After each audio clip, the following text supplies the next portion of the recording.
There's nothing more disturbing than real life. This was published in 1887. Is that real? Holy sh*. He sounds like he sucks either way. I'm Mysterious Airport Reader Girl. People going a little crazy. Damn, that's kind of bleak. It's a little too real. Y'all, it's gonna be grim.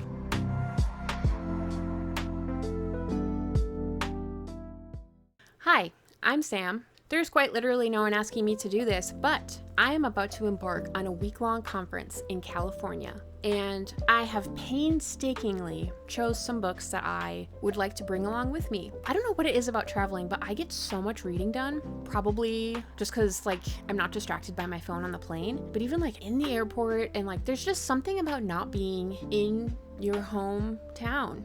I don't know, that makes me want to read. So I am anticipating I will be reading a lot in my hotel by the beach. So I have chosen 6 books, which I feel like that is me showing quite a lot of restraint because I am there for an entire week. And I don't know why, but like packing books to me is like packing underwear. Have you seen that meme where it's like the way I pack underwear for a trip, it's like I'm planning to shit my pants every day I'm there. That's kind of like how I feel about bringing books too. It's like I'm gonna read 3 books a day.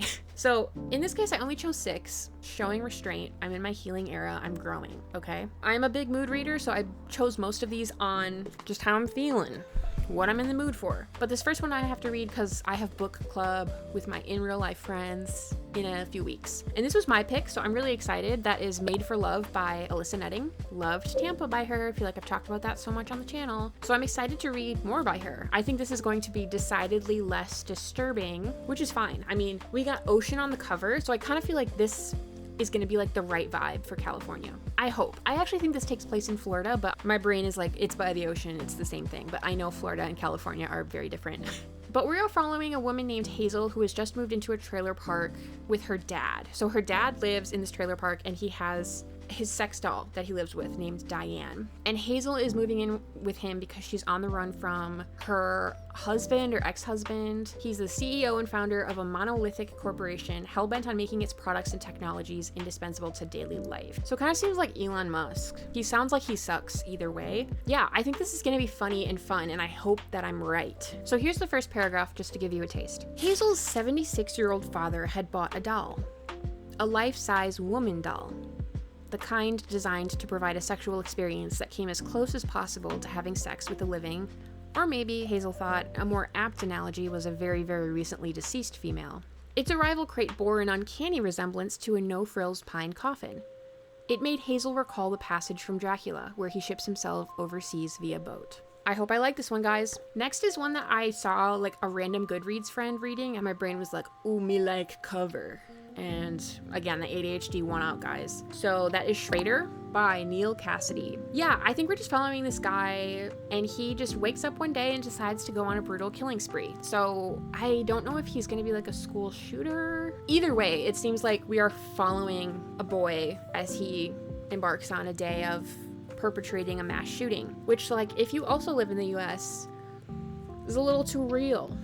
But surprisingly, I've actually never read a book where like the horror is a mass shooting. I don't know why that is. Maybe we're just like so numb to it that it's no longer scary for most of us. But damn, that's kind of bleak. Yeah, anyway, I'm gonna read this book and I hope I like it. This is another one where I read the first few pages and I felt like I vibed with the writing. Yeah, I hope I like it. Next is The Loser by Thomas Bernhard. Maybe when I was watching all those disturbing books tier lists in preparation for my own video, I think I might have seen this and was like, I've never even heard of that author. But yeah, this is supposed to be disturbing. So we're following a piano virtuoso, Glenn Gould, and 2 of his fellow students who feel compelled to renounce their musical ambitions in the face of Gould's incomparable genius. One of them takes his own life, while the other, who is our narrator, has retreated into obscurity. Okay, so I guess this is like a monologue in one unbroken paragraph. Wow. The Loser is a brilliant meditation on success, failure, genius, and fame. I literally bought this without knowing what it was about. That is all new information to me. I spend my money very wisely. But yeah, I don't know, this seems good. I love books about obsession and people going a little crazy.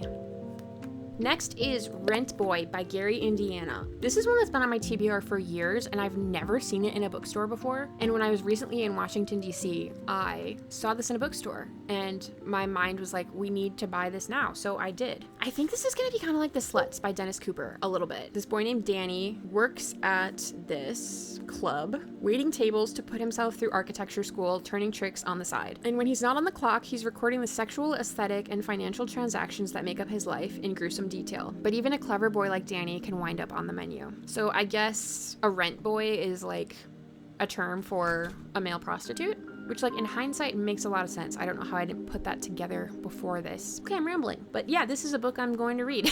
So my mom sent me this book in the mail, and it was a wonderful surprise because I've never even heard of this book, and it seems right up my alley. So that is 10 Days in a Madhouse by Nelly Bly. So this is nonfiction. We are following the woman, Nelly Bly, as she goes undercover in New York City. She literally pretended to be insane to get checked into an insane asylum, and then basically was just documenting like how the doctors and everyone treat the patients there. So Nelly Bly was an investigative journalist in like, this was like back in the day too. This wasn't like 2001.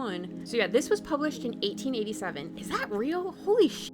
Yeah, this was first published in 1887. So we're following people who are getting treated in an insane asylum before 1887. So like, y'all, it's gonna be grim. I just know it's gonna be grim. She spent 10 days recording the widespread abuse and neglect she witnessed, producing invaluable reporting that would lead to important reforms at the institution. I've said it before, I'll say it again, there's nothing more disturbing than real life.